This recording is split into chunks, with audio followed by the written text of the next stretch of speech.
Hello बच्चों, आप सभी का स्वागत है पाठमाला के ऑनलाइन प्लेटफॉर्म पर। तो आज हम शुरू करेंगे आपकी आरबीएसई की कक्षा 4। ठीक है, उसकी जो बुक है हिंदी सुमन, उसका अध्याय 5वां आज हम शुरू करेंगे। जैसा कि आपको मालूम ही है, हम अभी तक 4 अध्याय इसके पूरे कंप्लीट कर चुके हैं। आज 5वां अध्याय जो है वो हम शुरू करेंगे, जिसका नाम है मेरा गाँव। तो इस क्लास में हम इस अध्याय को अच्छे से समझेंगे। इस अध्याय के बाद जो इसके प्रश्नोत्तर दे रखे हैं उसको भी हम अच्छे से समझेंगे। ठीक है, उसके बाद जो इस अध्याय की भाषा की बात जो है वो उसको भी हम अच्छे से पढ़ेंगे। ठीक है, तो बने रहिए हमारे साथ। शुरू करते हैं अपने अध्याय को। बच्चों, जैसा कि अभी तक आपको मालूम पड़ गया है कि इस अध्याय का नाम क्या था आपने, मेरा गाँव। यानी कि इस अध्याय में मेरे गाँव के बारे में, प्रकृति के बारे में समझाया गया है, जो कि हम आगे अध्याय में पढ़ेंगे ही। तो अध्याय को शुरू करने से पहले इसके थोड़े शब्दार्थ देख लेते हैं, ताकि अध्याय को समझने में हमें और भी ज़्यादा आसानी रहे। ठीक है, तो सबसे पहला शब्दार्थ दे रखा है हमको इठलाता। इठलाता यानी क्या होता है? गर्व से लहराना। इठलाता यानी गर्व से लहराना। ठीक है, जो अपने गर्व से, खुशी से जो लहराता है उसे इठलाता कहते हैं। उमंग, उमंग का अर्थ है खुशी या फिर उल्लास। उमंग का अर्थ है खुशी या फिर उल्लास।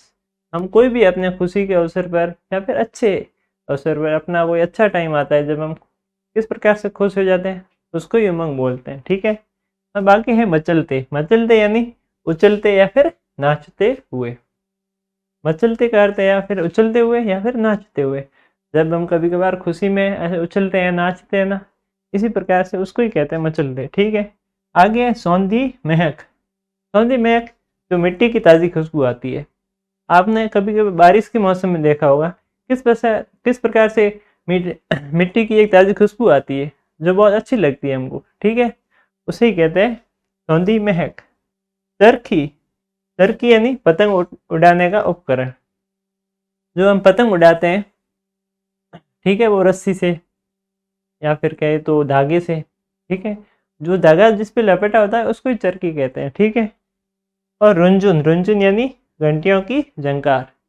जो घंटियां टंगी होती है, या फिर कहे तो इस अध्याय में शायद जो घंटियां हैं वो बैल या फिर गायों के या फिर कोई भी जानवरों के आगे टंगी है।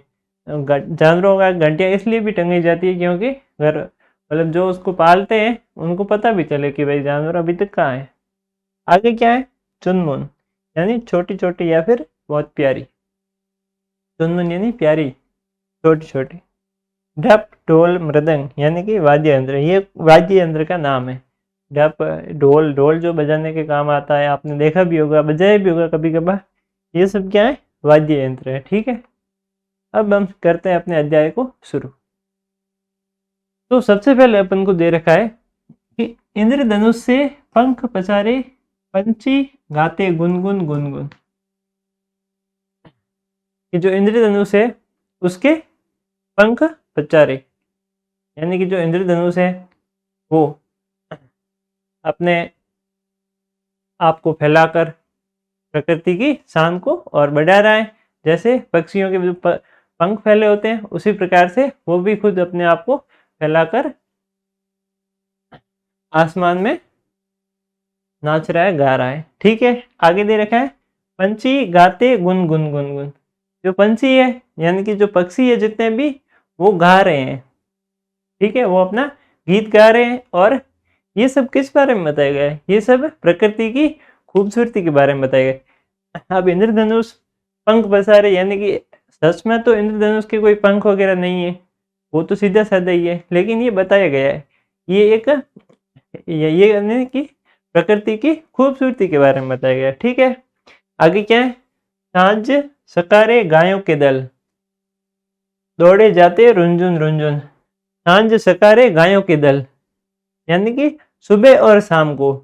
सांझ सकारे, सांझ यानी शाम को, सकारे यानी सुबह। गायों के जो दल होते हैं, यानी कि बहुत सारी जो गायें होती है। ठीक है, गाय गाय आपके घर में भी होगी, आपने कहीं देखी भी होगी। ठीक है, जो गायें होती है उनका जो दल होता है, यानी कि बहुत सारी गाय, उनको ही गायों का दल बोलते हैं। वो शाम को और सुबह दौड़ते दौड़ते, जाते जाते नाचते नाचते जाती है, ठीक है, खेतों में लहराते हुए, भागते हुए। टे टे तोता, कुहू कोयलिया, ची ची चिड़िया, चुनमुन चुनमुन। जो तोता है, कोयल है और चिड़िया है, ये सारे जितने भी पंछी है वो सब गा रहे हैं, वो सब गीत गा रहे हैं और प्रकृति की खूबसूरती को, प्रकृति की महक को और प्रकृति को और भी ज़्यादा खूबसूरत बना रहे हैं, उसके वातावरण को और भी ज़्यादा खूबसूरत बना रहे हैं। आगे क्या है? हो हा हु ही, टन टन टन टन छुट्टी की धुन। यानी कि ये किस बारे में बताया गया है? ये बच्चे ऐसे हंस रहे हैं, टन टन टन टन छुट्टी की धुन। जब छुट्टी होती है, ठीक है, स्कूल की, तब बच्चे किस प्रकार से खुश हो जाते हैं, ठीक है, ये उसी के बारे में बताया गया कि बच्चे खुश हो रहे हैं जब छुट्टी की घंटी बज जाती है। आगे क्या है? तो बच्चों, आप सभी की डिमांड पे हमने लॉन्च की है पाठमाला की ऑल इन वन बुक, जिसमें आपको आपके हर एक सब्जेक्ट के पाठ्य पुस्तकों के प्रश्नों के उत्तर मिलेंगे। उसके अतिरिक्त भी आपको अगर अध्याय को अच्छे से समझना है तो वो भी इसमें दे रखा है, और इसमें बारकोड दे रखा है जिसपे आप स्कैन करके हमारे लेक्चर भी देख सकते हैं, वीडियो लेक्चर। और अगर आपको और भी हेल्प चाहिए तो पीछे हेल्पलाइन नंबर दे सकता है, और ये किताब आप घर बैठे भी मंगा सकते हो इस नंबर पे कॉल करके या मैसेज करके। और इससे अतिरिक्त आपको एग्ज़ाम के लिए भी इसमें अभ्यास के लिए प्रश्नोत्तर भी दे रखे हैं, और अगर आप नवोदय, सैनिक और मिलिट्री स्कूल की तैयारी कर रहे हैं तो उसके लिए भी इसमें आपको बेसिक दे रखा है, जिसमें आपको मिलिट्री, सैनिक और नवोदय स्कूल की तैयारी के लिए और भी आसानी होगी और आपको मदद मिलेगी। ठीक है बच्चों, तो ज़रूर डाउनलोड करें पाठमाला ऐप। देखते हैं आगे है, खेतों में इकलाता गेहूँ मुस्कुराता है सरसों के संग। खेतों में जो गेहूँ है वो लहरा रहा है, यानी कि नाच रहा है।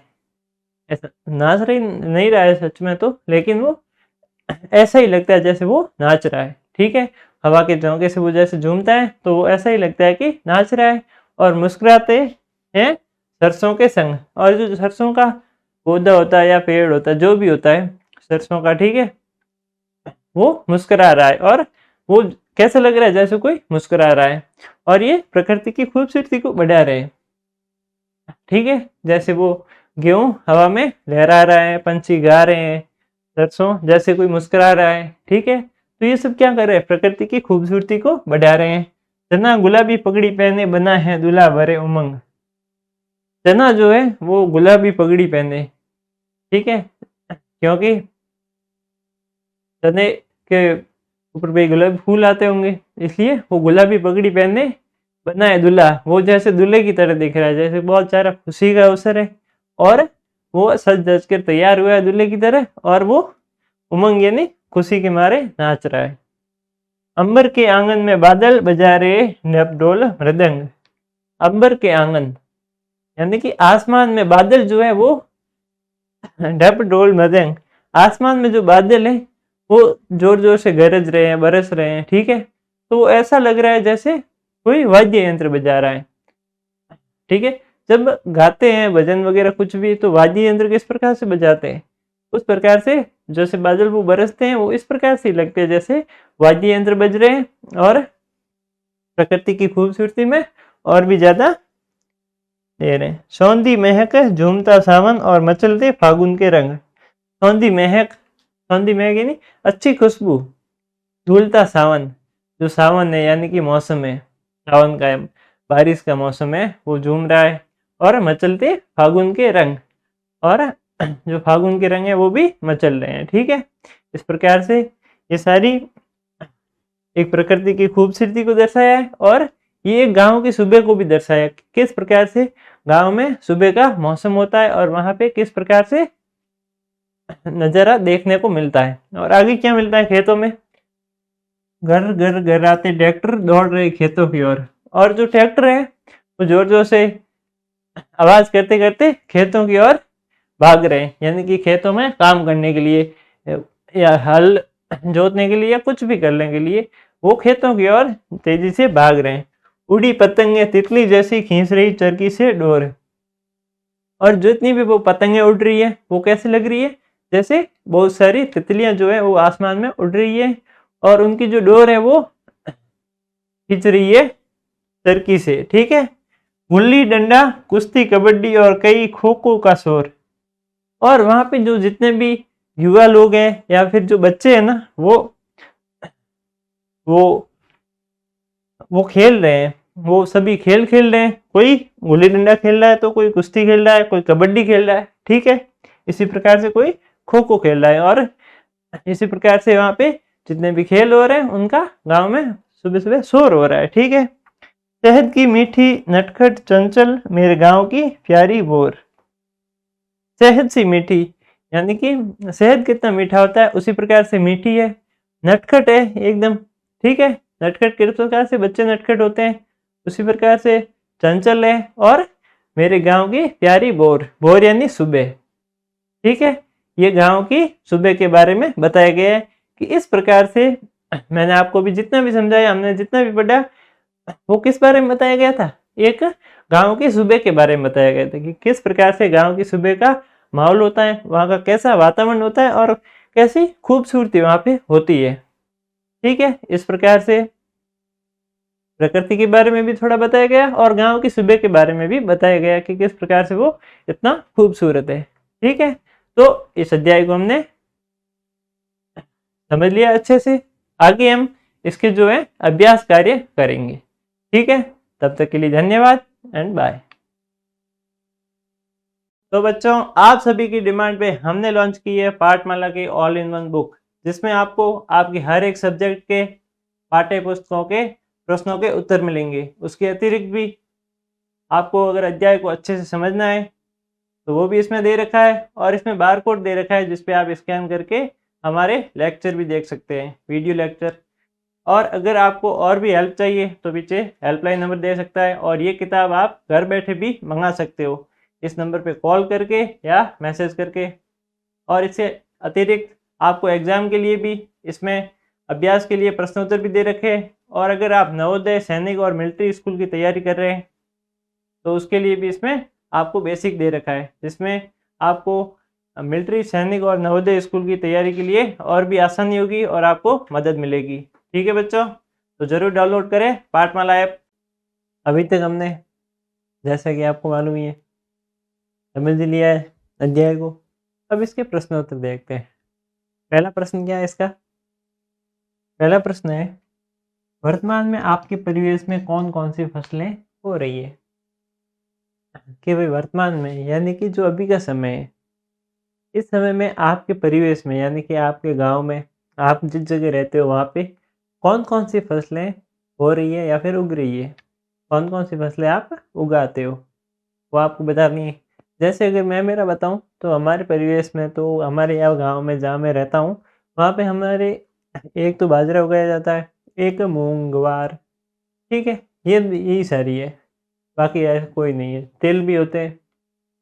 तो वर्तमान में भाई परिवेश में गेहूँ, सरसों, चना और जौ की फसलें। हालांकि ये जो बता रहे हैं ये हमारे साइड में नहीं है, मैंने हमारी साइड की बताई, लेकिन मोस्ट ऑफ द जगह पे यही सारा होता है, गेहूँ, सरसों, चना, जौ, इन सब की फसलें ही होती है। आपके परिवेश में आप जहाँ रहते हैं वहाँ पे आपकी कौन सी होती है वो आपको बतानी है, ठीक है।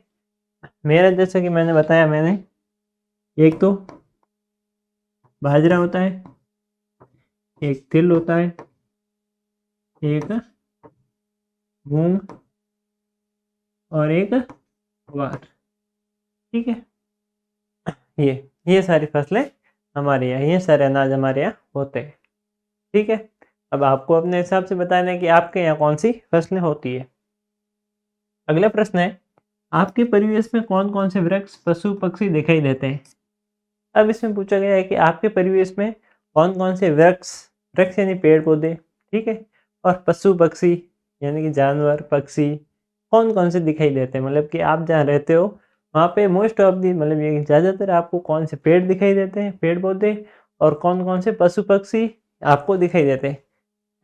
आपको अपने हिसाब से लिखना है कि आपको कौन से पेड़ आपके यहाँ ज़्यादा है, ठीक है, कौन कौन से पेड़ है आपके यहाँ, कि भाई ये पेड़ हमारे यहाँ ज़्यादा है, ये पशु पक्षी ज़्यादा है। जैसे मैं मेरा बताऊँ तो वृक्ष की बात करूँ तो हमारे यहाँ पे एक तो खेजड़ी है, ठीक है, एक खेजड़ी है और एक है नीम, एक रोइडा भी ज़्यादा है, ठीक है, मतलब रोइडा भी इतना नहीं है बट है। एक कुमठा है, आपकी भाषा में पता नहीं क्या कहते हैं, लेकिन कुमठा इससे बोलते हैं हमारे भाषा में, ठीक है। और एक होता है आंकड़ा, जो कि मतलब पौधे टाइप होता है। एक होता है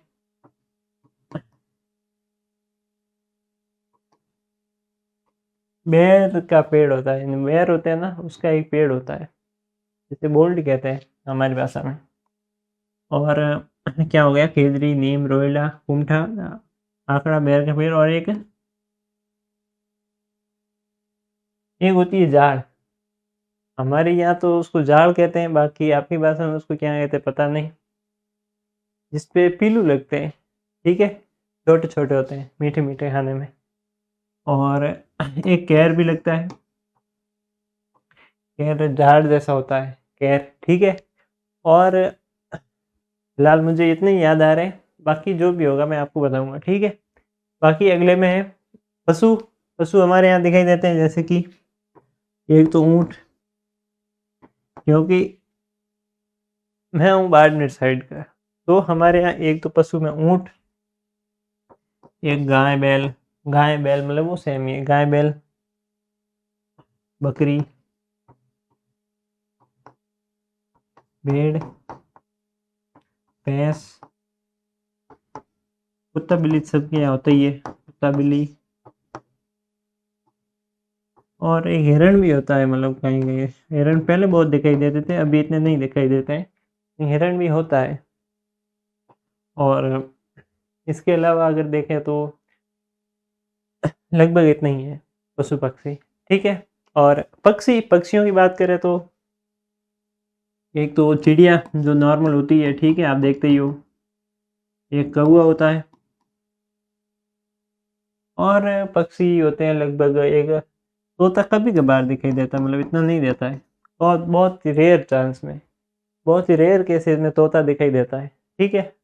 ऐसी बात नहीं है ही नहीं, दिखाई देता है कभी कभार। और पक्षियों में बाज, ठीक है, ये सारे।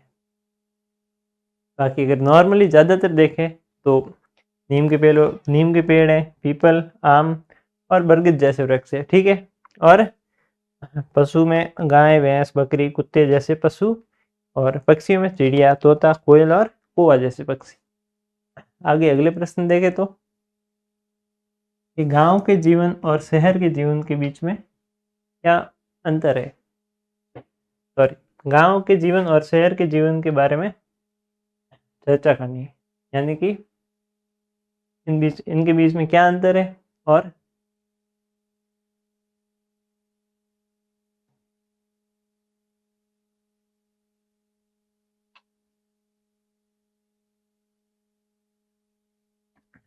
तो बच्चों, प्रश्न अभी हमने देखा, गांव और शहर का जो जीवन है उसके बारे में हमें बताना है, आपस में बातें करनी कि उसके बीच में क्या फ़र्क है, किस प्रकार से गांव में लोग रहते हैं और किस प्रकार से शहर में लोग रहते हैं। गांव का जीवन एक तो शांत होता है, ये हम सबको मालूम ही है, क्योंकि शहर में कितना शोर शराबा होता है, गाड़ियाँ पूरे दिन, कुछ न कुछ चलता ही रहता है। गांव का जीवन शांत, सरल और प्रकृति के निकट होता है, ठीक है। लोग खेती, पशुपालन और मेहनत पर निर्भर रहते हैं। हवा शुद्ध होती है और आपसी सहयोग अधिक होता है। गांव में क्या होता है, गांव का एक तो जीवन बड़ा ही शांत होता है, सरल होता है और प्रकृति के बहुत ही निकट होता है, क्योंकि वहाँ पे, ठीक है, और वहाँ पे खेती होती है, पशुपालन होता है और लोग अपनी मेहनत पर निर्भर रहते हैं। और वहाँ की हवा भी बहुत शुद्ध होती है, ठीक है, जो कि हमारे शरीर के लिए भी अच्छी है। और वहाँ पे आपसी सहयोग अधिक होता है, यानी कि लोग मिलजुल कर रहते हैं। और शहर का देखें तो शहर का जीवन तेज होता है एक तो, यानी कि लोगों के बीच भागम भाग बहुत होती है। और एक तो व्यस्त होता है, बहुत बहुत बिजी होता है और सुविधाओं से भरा होता है। और हालांकि देखा जाए तो शहर में सुविधाएं भी बहुत होती है, यहाँ पे शिक्षा होती है, रोजगार और मनोरंजन के अधिक अवसर मिलते हैं। शहर में एक तो शिक्षा मिलती है, ठीक है, रोजगार भी अधिक मिलता है और मनोरंजन के भी अधिक अवसर प्राप्त होते हैं। लेकिन भीड़, प्रदूषण और तनाव भी ज़्यादा होता है। लेकिन शहर में एक भीड़ ज़्यादा होती है, एक प्रदूषण भी होता है, ठीक है, पॉल्यूशन, और एक वहाँ पे तनाव भी बहुत ज़्यादा रहता है लोगों में, जिस कारण से शहर का जो जीवन है वो थोड़ा कठिन भी हो जाता है। अब अगला प्रश्न देखते हैं कि कविता में बताए गए विभिन्न खेलों के बारे में चर्चा करें। कविता में हमको विभिन्न खेल बताए गए थे, जैसे कबड्डी, खो खो, ठीक है, कुश्ती। तो इन सभी के बारे में हमें चर्चा करनी कि वो किस प्रकार से खेले जाते हैं, या आपने कभी खेले या नहीं खेले, इस प्रकार से, ठीक है। तो कविता में एक तो गुल्ली डंडा, जो कि हम बचपन में खेलते थे, ठीक है, एक तो गुल्ली डंडा, एक कुश्ती, एक कबड्डी और एक खो खो। इस प्रकार के खेल ग्रामीण खेलों का उल्लेख है। ये सब ग्रामीण खेल हैं। ये खेल शारीरिक शक्ति, फुर्ती और टीम भावनाओं को बढ़ाते हैं। ये सब एक तो शारीरिक शक्ति को बढ़ाते हैं कि अपने शरीर की कितनी शक्ति है, कितनी अपन में फुर्ती है, ठीक है, और टीम की क्या भावना है, उन सबको बढ़ाता है। इनसे बच्चों में मिलजुल कर खेलने और आनंद लेने की भावना विकसित होती है। इन सब गेमों से क्या होता है, इन सब खेलों से एक तो बच्चों में खेल के प्रति आनंद लेने की भावना और मिलजुल कर खेलने की भावना बढ़ती है। तो बच्चों, आप सभी की डिमांड पे हमने लॉन्च की है पाठमाला की ऑल इन वन बुक, जिसमें आपको आपके हर एक सब्जेक्ट के पाठ्य पुस्तकों के प्रश्नों के उत्तर मिलेंगे। उसके अतिरिक्त भी आपको अगर अध्याय को अच्छे से समझना है तो वो भी इसमें दे रखा है, और इसमें बार कोड दे रखा है जिसपे आप स्कैन करके हमारे लेक्चर भी देख सकते हैं, वीडियो लेक्चर।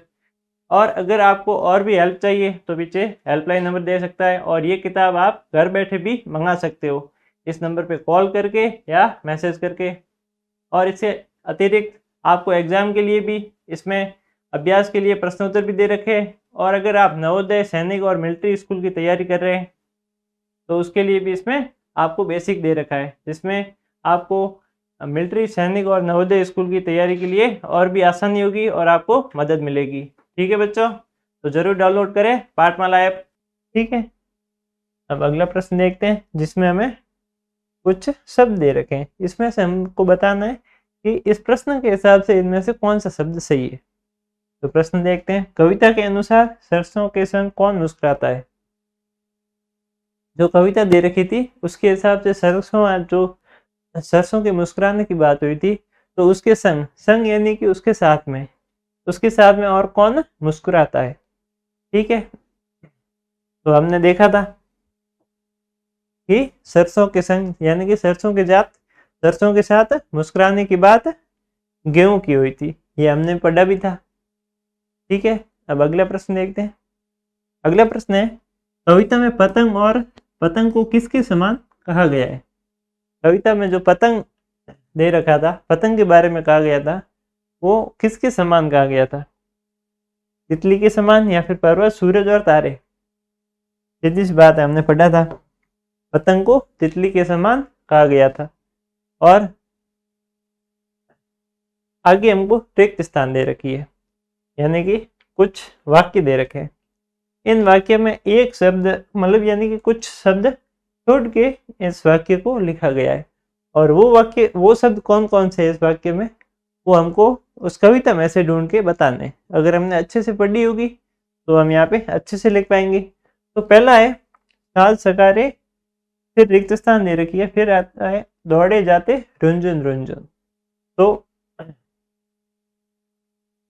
इसमें कौन सा शब्द आएगा, गायों के दल, ठीक है। इससे ये वाक्य क्या हो जाएगा, ये पूरा हो जाएगा, जो कि हमको ये वाक्य कविता में भी दे रखा है। अब एक लाइन आती है कविता की, चना गुलाबी पगड़ी पहने, फिर रिक्त स्थान आती है, फिर आता है भरे उमंग। तो इसमें सही क्या होगा, अगर हम कविता में जाके देखें तो इस पंक्ति में बनेगा बना है दूल्हा, यानी कि ये पूरी पंक्ति क्या हो जाएगी, चना गुलाबी पगड़ी पहने, बना है दूल्हा भरे उमंग। इस प्रकार से तीसरा है कि सहज सी मीठी नटखट चंचल, फिर शब्द छोड़ रखे, वो शब्द कौन से हैं कि मेरे गांव की प्यारी बौर, सहज सी मीठी नटखट चंचल मेरे गांव की प्यारी बौर, ठीक है। इस प्रकार से आपको इन सभी लाइनें लाइनें कविता में से देखनी है और इन सबको पूरी तरीके से लिखना है। इसमें जो भी शब्द छोड़ रखे हैं वो आपको कविता में मिल जाएंगे जब ये लाइन आप देखोगे। अब अगला आता है मिलान करने वाला, कि कुछ शब्द इस तरफ दे रखे हैं और कुछ शब्द इस तरफ, ठीक है, 4 शब्द हैं। अब इसमें से मिलान करना है कि कौन सा किससे अच्छी तुलना होती है। किससे भाई, पंछी जो है उसकी किससे तुलना हो रही है, तितली जो है उसकी किससे तुलना हो रही है, और चने जो है उसकी किससे तुलना हो रही है, और अंबर की तुलना किससे हो रही है। इस हिसाब से हमको ये मिलान करना है। मिलान किस प्रकार से करना है, इस प्रकार से एक लाइन खींचकर। तो सबसे पहले देखते हैं, पंछी की तुलना जो है वो आंगन से हो रही है। जो पंछी था पक्षी, पक्षी की तुलना उस कविता में, अपनी कविता में आंगन से हो रही है, ठीक है। आगे तितली की कविता, तितली की तुलना किससे हो रही है, तितली की तुलना हो रही है पतंग से, ठीक है। अब अगला है चना, चने की तुलना किससे हो रही है, दूल्हे से, क्योंकि चना ही था जो दूल्हा बन के गया था। और अगला है अंबर, अंबर की तुलना किससे हो रही है, इंद्रधनुष से, ठीक है। अब इससे आगे वाला देखते हैं, इससे आगे वाला है, इसमें भी हमको मिलान करना है ठीक उसी प्रकार से जिस प्रकार से पिछले में हमने किया था, कि ध्वनियाँ और उनके स्रोत। भाई कुछ ध्वनि दे रखी है, घर घर वाली, टन टन और गुनगुन और रुनझुन, ये सारी ध्वनि दे रखी है। और इस प्रकार स्रोत दे रखे हैं कि कौन सी ध्वनि किस स्रोत से आती है, यानी कि गाय के हिसाब से कौन सी ध्वनि सही रहती है, इसमें सही कौन सी है, पंछी की कौन सी, घंटी की कौन सी और ट्रैक्टर की कौन सी है, ठीक है। इस हिसाब से हमको मिलान करना है। तो सबसे पहले दे रखा है रुनझुन, इसके स्रोत क्या है, इसका घंटी होगा, ठीक है। अगला कविता के हिसाब से मैं बता रहा हूँ, रुनझुन का स्रोत क्या है, घंटी, और गुनगुन का क्या स्रोत है, पंछी। अब अगला क्या है, घर घर, ये कविता में क्या दे रखा है, ट्रैक्टर, जो कि ऐसे ही बजता है। आगे टन-टन, टन-टन किससे, गाय से, क्योंकि गाय की वो गले में घंटी लगा रखी होती है, उससे वो टन-टन की आवाज़ आती है, ठीक है। तो टन-टन की ध्वनि गाय से प्राप्त होती है। अब अगला प्रश्न देखते हैं। अगला प्रश्न है, कविता में बताए गए जीवों के नाम लिखिए। कविता में हमें कितने प्रकार के जीव बताए गए हैं, उन सब के नाम लिखने हैं अपन। तो कविता में एक तो हमें पक्षी पर देखें तो एक तोता बताया गया था, एक कोयल, एक चिड़िया, एक और पंछी, ये सारे पक्षी बताए गए थे अपन को, तोता, कोयल और चिड़िया। पशु देखे, भाई जीवों में पशु देखे तो गाय, ट्रैक्टर, ठीक है। ट्रैक्टर वैसे कोई जीव तो नहीं है, बट ऐसे लिख रखा है। यदि सिर्फ जीव ही ले ले तो मुख्य है तोता, कोयल, चिड़िया, पंछी और गाय, ये सारे जीव जो कि हमें इस कविता में दे रखे थे और जो हमने पढ़े भी थे। कौन कौन से हो गए, एक तोता, एक कोयल, एक चिड़िया और एक पंछी और एक गाय, ठीक है। ये सारे जीव हमको इस कविता में दे रखे थे। अगला प्रश्न है, कविता में किस ऋतु की फसलों की चर्चा की गई है। कविता में कौन सी ऋतु की फसलों की चर्चा की गई है। कविता में जिस फसल की बात हुई थी, जिस फसलों की बात हुई थी, वो कौन सी ऋतु की हुई थी। जैसा कि हमने पढ़ा था, कविता में सावन और फागुन के मौसम की फसलों की चर्चा हुई है, जैसे गेहूं, सरसों और चना। तो मुख्य रूप से कौन सी ऋतु की बात हुई है अपनी कविता में, एक तो सावन ऋतु की, ठीक है, और एक फागुन। इन दोनों ऋतुओं की बात हमारे कविता में हुई थी।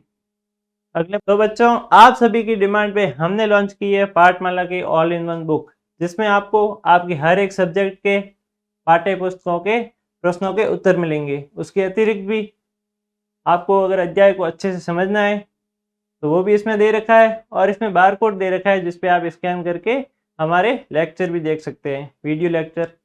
और अगर आपको और भी हेल्प चाहिए तो पीछे हेल्पलाइन नंबर दे सकता है, और ये किताब आप घर बैठे भी मंगा सकते हो इस नंबर पे कॉल करके या मैसेज करके। और इससे अतिरिक्त आपको एग्ज़ाम के लिए भी इसमें अभ्यास के लिए प्रश्नोत्तर भी दे रखे हैं, और अगर आप नवोदय, सैनिक और मिलिट्री स्कूल की तैयारी कर रहे हैं तो उसके लिए भी इसमें आपको बेसिक दे रखा है, जिसमें आपको मिलिट्री, सैनिक और नवोदय स्कूल की तैयारी के लिए और भी आसानी होगी और आपको मदद मिलेगी। ठीक है बच्चों, तो जरूर डाउनलोड करें पाठमाला ऐप। प्रश्न देखते हैं।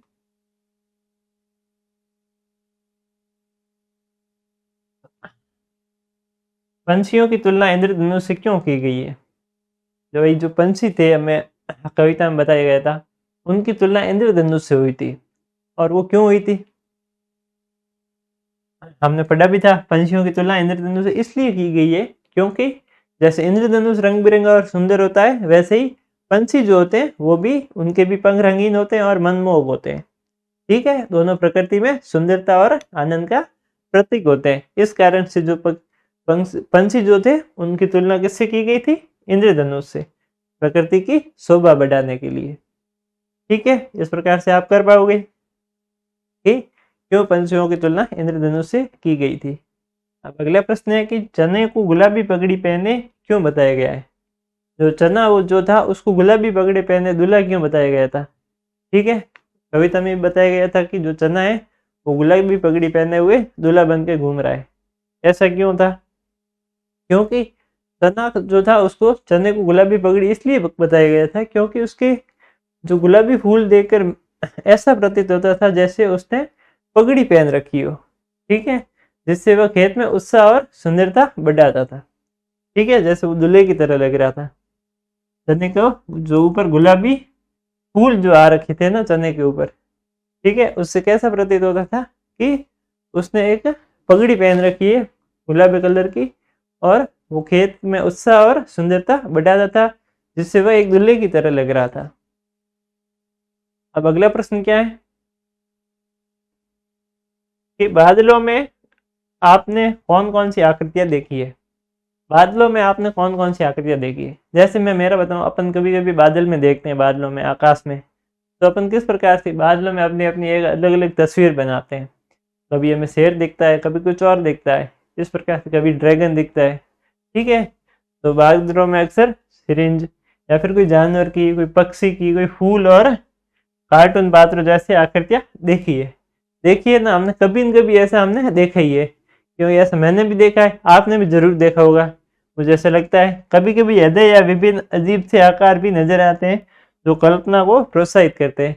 हम अपनी कल्पना से, यानी कि काल्पनिक आकृतियां बना लेते हैं बादलों में कि वो इस प्रकार से दिख रहा है और वो वही है। ठीक है, इस प्रकार से हम अपने काल्पनिक आकृतियां बादलों में बना लेते हैं। ठीक है, ऐसा लगभग सभी करते हैं क्योंकि मैंने काफी को करते देखा है, और मैंने भी खुद ही काल्पनिक आकृतियां बहुत बनाई है बादलों में।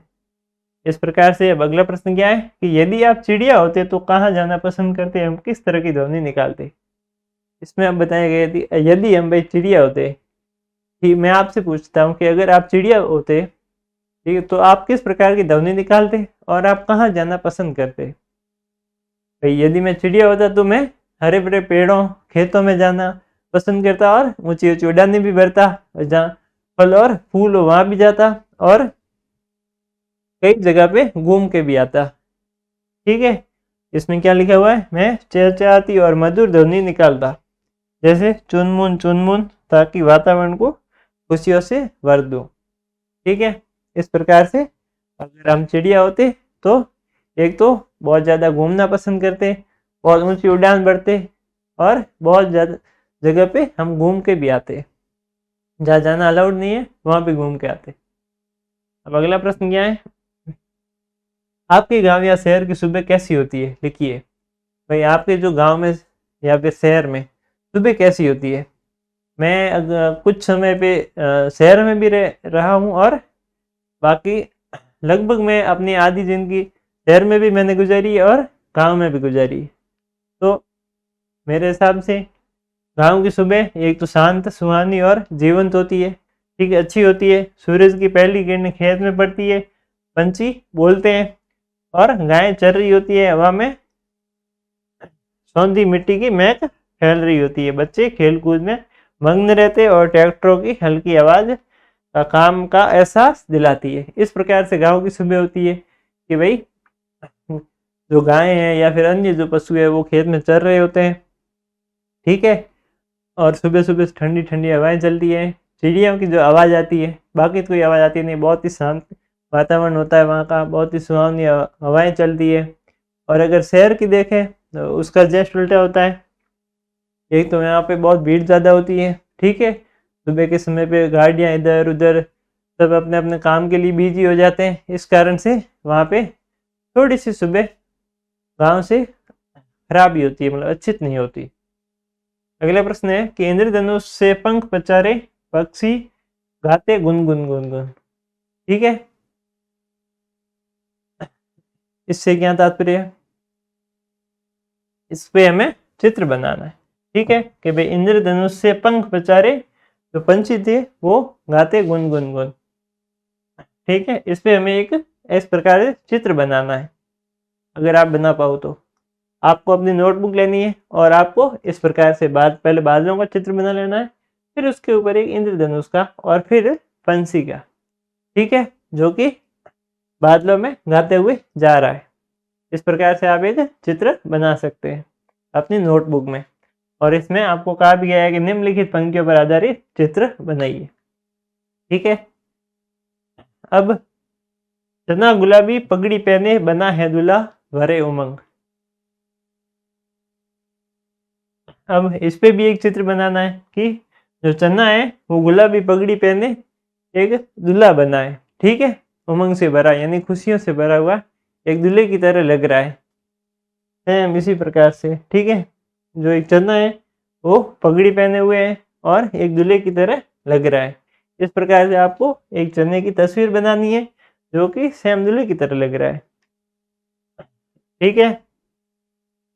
इसमें हमें बताया गया है कि किस पे हमें चित्र बनाना है कि चना जो है वो एक गुलाबी कलर की पगड़ी पहने हुए हैं और एक दूल्हे की तरह दिख रहा है जो कि बहुत ही ज़्यादा खुश है। तो बच्चों, आप सभी की डिमांड पे हमने लॉन्च की है पाठमाला की ऑल इन वन बुक, जिसमें आपको आपके हर एक सब्जेक्ट के पाठ्य पुस्तकों के प्रश्नों के उत्तर मिलेंगे। उसके अतिरिक्त भी आपको अगर अध्याय को अच्छे से समझना है तो वो भी इसमें दे रखा है और इसमें बार कोड दे रखा है जिसपे आप स्कैन करके हमारे लेक्चर भी देख सकते हैं, वीडियो लेक्चर। और अगर आपको और भी हेल्प चाहिए तो पीछे हेल्पलाइन नंबर दे सकता है और ये किताब आप घर बैठे भी मंगा सकते हो इस नंबर पे कॉल करके या मैसेज करके। और इससे अतिरिक्त आपको एग्ज़ाम के लिए भी इसमें अभ्यास के लिए प्रश्नोत्तर भी दे रखे हैं। और अगर आप नवोदय, सैनिक और मिलिट्री स्कूल की तैयारी कर रहे हैं तो उसके लिए भी इसमें आपको बेसिक दे रखा है, जिसमें आपको मिलिट्री, सैनिक और नवोदय स्कूल की तैयारी के लिए और भी आसानी होगी और आपको मदद मिलेगी, ठीक है बच्चों। तो ज़रूर डाउनलोड करें पाठमाला ऐप। अब अगला प्रश्न क्या है, चर्चा कीजिए कि आपके परिवेश में होने वाली फसलों एवं उनकी ऋतुओं पर चर्चा कीजिए। तो इसमें क्या पूछा गया है कि आपके परिवेश में होने वाली फसलों एवं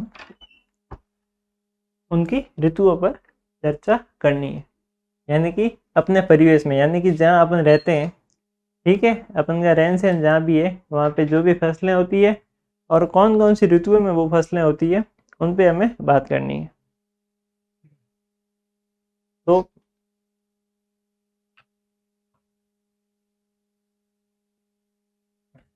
तो हमारे परिवेश में लगभग मोस्ट ऑफ दी कौन कौन सी फसलें होती है, ये गेहूं की, सरसों की और चना, बाजरा, ज्वार, ठीक है, और चावल।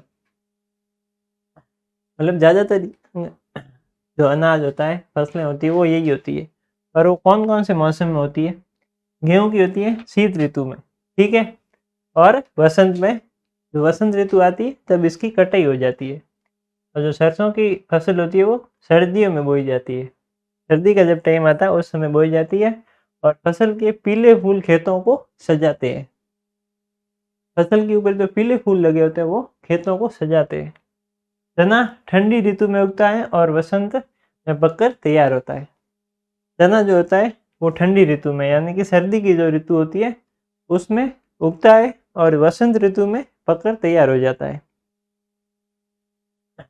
और जो बाजरा होता है वो ग्रीष्म ऋतु में उगाया जाता है, ठीक है, बाजरा जो है वो ग्रीष्म ऋतु में उगाया जाता है। और चावल जो है वो मानसून में बोया जाता है और वर्षा के मौसम में तैयार होता है। और बाजरा और बाजरी में एक होता है बाजरा और एक होता है बाजरी, उसमें भी फर्क होता है। मैं आपको बताता हूँ। तो एक होता है बाजरा और एक होती है बाजरी। बाजरी का जो दाना होता है वो थोड़ा छोटा होता है और बाजरे का दाना थोड़ा साइज में बड़ा होता है। ठीक है। और बाजरी जो होती है वो स्वाद में भी थोड़ी मीठी होती है, अच्छी होती है। अब अगला प्रश्न देखते हैं अपन। अगला है, कविता में आई हुई ध्वनियों के अलावा अन्य कौन सी ध्वनियाँ आपके परिवेश में सुनाई देती है? उन ध्वनियों पर चर्चा कीजिए और इनमें से आपको किसकी ध्वनि ज़्यादा पसंद है और क्यों? कविता में जितनी भी हमें ध्वनि सुनाई दी, पंछियों की हो चाहे ट्रैक्टर की हो, कहीं किसी की भी हो, बादलों की, ठीक है। उसके अलावा हमारे परिवेश में यानी कि जहाँ हम रहते हैं, हमारा रहन सहन जहाँ भी है, वहाँ पे कौन कौन सी ध्वनियाँ हमको सुनाई देती है, उसके बारे में हमको बताना है। और हमको सबसे ज़्यादा अच्छी आवाज़ किस चीज़ की लगती है वो भी हमें बतानी। तो इसमें क्या बताया गया है, हमारे आसपास एक तो कृषि मशीनों की आवाज़ आती है। कृषि मशीनें जैसे कि ट्रैक्टर है, जब हल चलता है तब, और जब कटाई होती है तब भी, ठीक है। और पशु पक्षियों की आवाज़ भी आती है, गाय की, बकरी की और कौवे की, और चिड़िया जो होती है उसकी भी, ठीक है। आगे है प्राकृतिक ध्वनियाँ, जैसे हवा का चरचराना, ठीक है। हवा जब तेजी से चलती है, आंधी आती है जब, ठीक है। और पानी की बूंदों की आवाज़ जब बारिश होती है तब, और पत्तों की आवाज़ जब आंधी आती है तब, जो पेड़ के पत्ते हिलते हैं उसकी भी आवाज़ आती है, ठीक है। और मानव गतिविधियाँ जैसे बच्चे जो होते हैं उनकी हंसी, जब बच्चे हंसते हैं वो, लोगों की बातचीत और गांव की हलचल, जो गांव में हलचल होती है यानी कि लोग इधर उधर बातें करते हैं, खड़े रहते हैं, ठीक है। इस प्रकार की जो ध्वनियाँ होती है वो एक तो अच्छी लगती है, ठीक। आगे है, मुझे पक्षियों की चहचहाट में एक तो कोयल की आवाज़ अच्छी लगती है, और आगे शांतिपूर्ण और सुखदायक होती है, जो कि दिन की शुरुआत को सुंदर और ऊर्जा से भर देती है। अब अगला प्रश्न है भाषा की बात, जो कि हम अगले भाग में पढ़ेंगे, ठीक है। तब तक के लिए धन्यवाद। तो बच्चों, आप सभी की डिमांड पे हमने लॉन्च की है पाठमाला की ऑल इन वन बुक, जिसमें आपको आपके हर एक सब्जेक्ट के पाठ्य पुस्तकों के प्रश्नों के उत्तर मिलेंगे। उसके अतिरिक्त भी आपको अगर अध्याय को अच्छे से समझना है तो वो भी इसमें दे रखा है, और इसमें बार कोड दे रखा है जिसपे आप स्कैन करके हमारे लेक्चर भी देख सकते हैं, वीडियो लेक्चर। और अगर आपको और भी हेल्प चाहिए तो पीछे हेल्पलाइन नंबर दे सकता है, और ये किताब आप घर बैठे भी मंगा सकते हो इस नंबर पे कॉल करके या मैसेज करके। और इससे अतिरिक्त आपको एग्ज़ाम के लिए भी इसमें अभ्यास के लिए प्रश्नोत्तर भी दे रखे हैं। और अगर आप नवोदय, सैनिक और मिलिट्री स्कूल की तैयारी कर रहे हैं तो उसके लिए भी इसमें आपको बेसिक दे रखा है, जिसमें आपको मिलिट्री, सैनिक और नवोदय स्कूल की तैयारी के लिए और भी आसानी होगी और आपको मदद मिलेगी, ठीक है बच्चों। तो ज़रूर डाउनलोड करें पाठमाला ऐप। तो बच्चों, अभी हम शुरू करेंगे अपने भाषा की बात को, यानी कि आपकी जो व्याकरण या फिर कहे तो ग्रामर है उसको। तो सबसे पहले अपन को क्या दे रखा है कि निम्नलिखित पंक्तियों, यानी कुछ पंक्ति दे रखी है, उसमें से संज्ञा, विशेषण और क्रिया शब्द को है जो वो अलग करना है, ठीक है।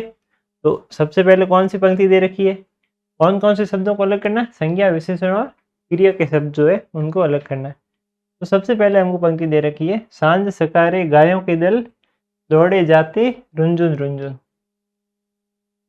अब इनमें से संज्ञा शब्द, विशेषण शब्द और क्रिया शब्द मैंने आपको पहले भी आपको ये समझा रखे, ठीक है। तो ये सब आप किस प्रकार से, गाय संज्ञा शब्द, एक तो गाय हो गया, ठीक है, एक दल, और क्रिया शब्द कौन से हो गए, दौड़े,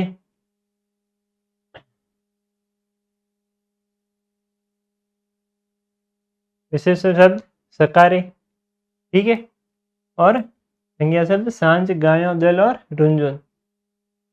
क्रिया शब्द यानी कि दौड़े जाते, ठीक है। ये सब मैंने आपको पहले भी समझा रखा है। तो ये लगभग आपको अब खुद से ही करना है, मैं आपको थोड़ा बहुत इसमें बताऊंगा।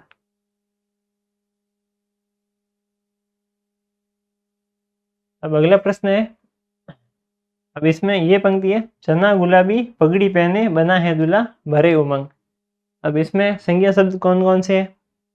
एक तो पगड़ी, एक दूल्हा, ठीक है, और इसमें क्रिया शब्द है उमंग, ठीक है। अब मैंने आपको इसकी लिस्ट दी है कि विशेषण शब्द कौन कौन से, गुलाबी और भरे, क्रिया शब्द है पहने और बना है, संज्ञा शब्द कौन कौन से, सना, पगड़ी, दूल्हा और उमंग, ठीक है। उमंग मेरे हिसाब से तो क्रिया शब्द, ठीक है। अब अगली देखते हैं, ये काम क्यों नहीं कर रहा मालूम नहीं, ठीक है। अब अगली पंक्ति है, घर घर घराते ट्रैक्टर दौड़ रहे खेतों की ओर, ठीक है। इसमें से संज्ञा शब्द कौन से, विशेषण शब्द कौन से? तो इस पंक्ति में कोई भी स्पष्ट विशेषण शब्द एक तो नहीं है, और क्रिया शब्द एक तो घराते हैं, ठीक है, और एक दौड़ रहे हैं, और संज्ञा शब्द ट्रैक्टर और खेत। अब अगला क्या है? अगला है, उड़ी पतंगे तितली जैसी खींच रही चरखी से डोर। जो पतंग है वो उड़ी है जैसे तितली, तितलियां कैसे उड़ती है आसमान में या फिर फूलों पर, उस प्रकार से खींच रही चरखी से डोर। चरखी जो होती है पतंग उड़ाने के लिए जो उपकरण होता है वो। तो इसमें इनमें से संज्ञा शब्द कौन कौन से हैं? इनमें से पतंग, चरखी और डोर कौन से संज्ञा शब्द है, और विशेषण कौन से? तितली जैसी, ठीक है, जो विशेषता बताते हैं, और क्रिया शब्द उड़ी, खींच रही, ठीक है। ये सारे क्या है? क्रिया शब्द, जो कि मैंने आपको पहले भी समझा रखे कि संज्ञा शब्द कौन से होते हैं, विशेषण शब्द कौन से होते हैं, और क्रिया शब्द कौन से होते हैं। मुझे अब आपको ज़्यादा समझाने की जरूरत तो है नहीं, क्योंकि मैंने आपको 3-4 बार और समझा भी दिए। अब अगला प्रश्न क्या है कि निम्नलिखित शब्दों में प्रयुक्त ध्वनि से मिलते जुलते शब्द बनाइए। अब ये क्या है, देखो निम्नलिखित जो शब्द दे रखे हैं कुछ, ठीक है, उनसे मिलते जुलते उसी प्रकार की ध्वनि के कुछ शब्द हमको बनाने हैं, जैसे छाँव, गाँव, किताब विताब, ठीक है। इस प्रकार से इनके मिलते जुलते शब्द किस प्रकार से बन सकते हैं? हिसाव, गाँव, बाव, ठीक है, थप, जप और थप, झटक, पटक और झटक। इस प्रकार से आप और भी इसमें ऐड कर सकते हैं कुछ शब्द, ठीक है। आप अपने हिसाब से कुछ और शब्द भी इसमें ऐड कर सकते हैं, जो भी आपको अच्छे लगे और उनका मतलब भी हो कुछ, ऐसे नहीं कुछ भी लिख दिया। अब अगला प्रश्न क्या है कि नीचे दिए गए शब्दों के विपरीत अर्थ बताने वाले शब्द लिखिए। नीचे कुछ शब्द दे रखे हैं, उनके विपरीत अर्थ बताने वाले शब्द लिखने हैं। विपरीत अर्थ क्या है? जैसे हंसने का रोना, ठीक है, सांझ यानी सवेरा, सांझ का विपरीत शब्द यही था सवेरा, सांझ यानी शाम, और सवेरा यानी सुबह, इसका विपरीत यही होगा। इस प्रकार से इन्हीं शब्दों के हमें विपरीत शब्द लिखने हैं, यानी कि विपरीत शब्द कौन से होते हैं? पर्यायवाची शब्द, ठीक है, पर्यायवाची नहीं, सॉरी, विलोम शब्द। विलोम शब्द लिखने हैं हम सब इनके, ठीक है। तो पहले हंसने का क्या हो गया? रोना, हंसने का जस्ट उल्टा क्या हो गया? रोना, ठीक है। उल्टा सांझ यानी मैंने कहा था शाम, शाम का समय, और इसका उल्टा क्या हो गया? सुबह, या फिर सवेरा भी कह सकते हैं। मीठी, मीठी का उल्टा क्या हो गया? कड़वी।